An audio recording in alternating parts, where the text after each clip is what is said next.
Após ficar de fora do duelo contra o Brasil, Ener Valencia deve atuar pela seleção equatoriana diante do Peru. E eu quero repercutir aqui as falas do técnico argentino Sebastián Beccacece, da seleção equatoriana, atualizando as questões envolvendo o atacante do Internacional, Elian Irala. Tem uma boa atualização e quero falar também sobre duas saídas.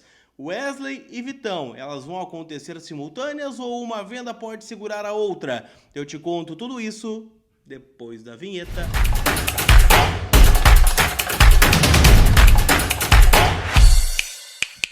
Tudo bem, gente? Vamos trocar uma ideia então, afinal, Temos muito a conversar do nosso Internacional, já desejando aqui para vocês um ótimo final de semana.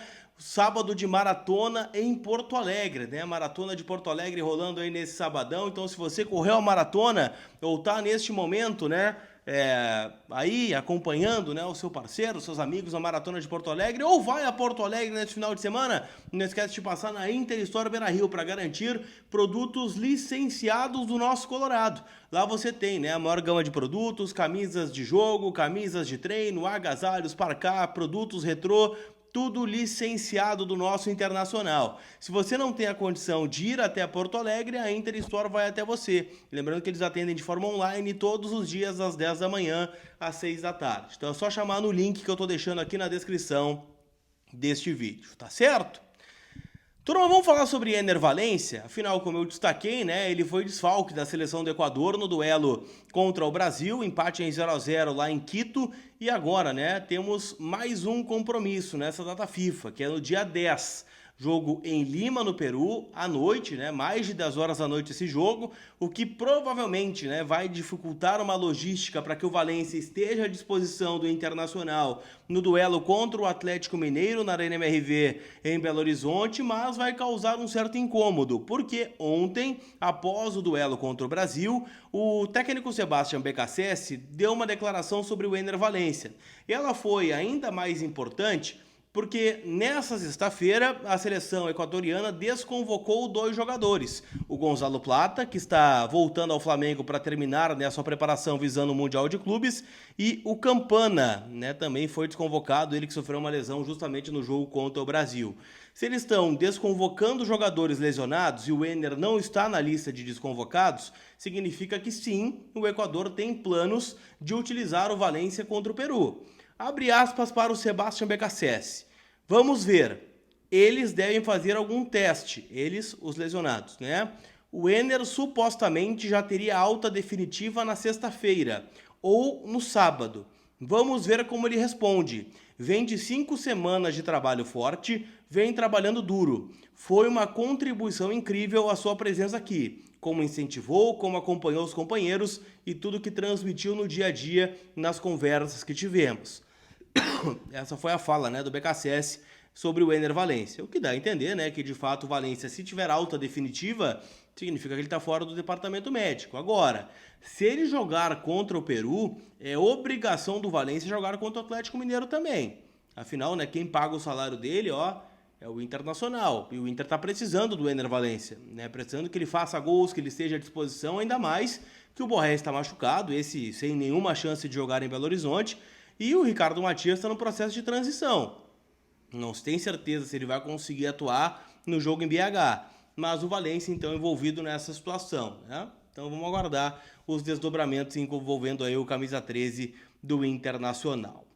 Quero falar também, gente, sobre Elian Irala. Afinal, ontem a gente informou aqui que 2 clubes estão interessados nesse jogador.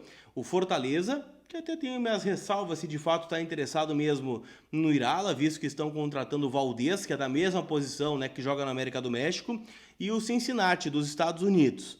Mas há uma informação do Simon Bianchini, que trouxe que o Irala, por toda a negociação que aconteceu no começo do ano, dá preferência ao Inter antes de outra proposta. Então ele vai dar ao Inter a possibilidade de conversar com o São Lourenço e com ele mesmo, para chegar a um acordo. A preferência dele é pelo Inter, para jogar a Libertadores da América e também pelo interesse, por tudo que rolou lá atrás, das conversas do Roger Machado com ele, tudo que rolou, tá?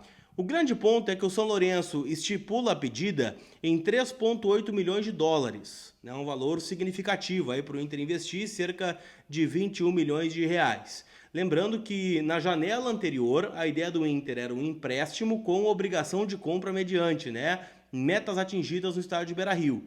Não sei se isso vai se manter, né, para essa negociação, mas o fato é que o Irala, então, tem esta possibilidade de vir ao Internacional novamente. Lembrando que quem levantou essa informação nesta janela foi o Douglas Demoliner, meu parceiro lá do Voz do Gigante, que trata, né, que o Inter tem uma convicção no Elian Irala, jogador de 20 anos do São Lourenço, um camisa 8, né, uma promessa do futebol argentino, que joga, né, no São Lourenço de Almagro. Vamos ver, né, qual é a situação que o Inter planeja para ele, afinal, né, não aparenta ser uma negociação fácil.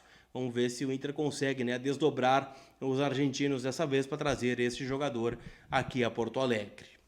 Para a gente fechar, eu quero falar sobre as saídas do Inter. Afinal, né, muita gente está projetando, né, a janela, e a janela só vai poder ser feita se o Inter vender jogadores. Porque o Inter hoje tem um fluxo de caixa dificultado e a gente sabe que tem jogadores do Inter que estão valorizados. Eu quero falar sobre dois nomes, Vitão e o Wesley. Tá? O Wesley é o jogador mais alvo e mais concreto, né, tem a possibilidade de deixar o Internacional. Por mais que a gente fale, né, que esta é uma janela, né, para o Vitão sair, né, a gente já falou sobre a saída do Vitão em várias oportunidades, em especial naquela, né, onde ele chegou a ser desligado do elenco, né, foi liberado para viajar, né, para se somar ao Real Betis, acabou que a negociação acabou não avançando. Ele voltou jogando ainda melhor pelo Internacional, mas ainda não tem nada oficial na mesa do Inter pelo Vitão. E o que leva a crer, né, justamente pelo valor que pede o Inter e por tudo que está, né, circulando em torno do Vitão, que dificilmente uma oferta, né, que agrade todas as partes vai chegar. Então esse é o principal ponto, né? A saída do Vitão está esfriada nesse momento. Já o Wesley não, né? O Wesley tem, né, uma possibilidade forte de jogar no América do México. O futebol mexicano de novo está de olho nesse jogador. No começo da temporada, né, teve um rumor envolvendo o América do México, o Besiktas da Turquia chegou a fazer proposta e o Krasnodar da Rússia também. Os mexicanos têm grana, né, e o Inter está pedindo, né, 12 milhões de dólares para liberar esse jogador. Lembrando que o Inter é detentor de 50% do passe. Então, se chegar de fato uma oferta de 12, o Inter tem direito a 6. E é válido a gente destacar também, né, que os portais por lá estão falando numa primeira proposta de 9 milhões de dólares. O Inter ficaria com 4,5, e aí eu já acho que não é uma boa oferta. Por mais que haja a possibilidade aí, né, de outros pontas hoje no elenco, Gustavo Prado, Carboneiro, Bruno Tabata, né, o Vitinho agora lesionado, né, mas é uma posição que tu tem maior facilidade de encontrar jogadores. É melhor perder o Wesley do que perder o Vitão, na minha concepção, por mais que o Wesley hoje seja um jogador ainda fundamental no esquema do técnico Roger Machado. Tá? Então sim, a venda do Wesley pode sim garantir Vitão no Beira-Rio por pelo menos mais uma janela. Não esquece que todo o conteúdo aqui no canal, em nome de KTO, kto.bet.br. Deixa eu lembrar, né, que hoje não temos jogos do Brasileirão Série A, mas temos jogos do Brasileirão Série B. América Mineiro e Ferroviária, Avaí CRB. Hoje vitória dos mandantes, né, na Série B é o meu palpite lá na KTO, kto.bet.br. Você está convocado para fazer parte da Liga do Milhão. Lembrando que a KTO é uma casa para maiores de 18 anos, então jogue com responsabilidade. Tá certo? Aquele abraço, turma. A gente se vê. Fui!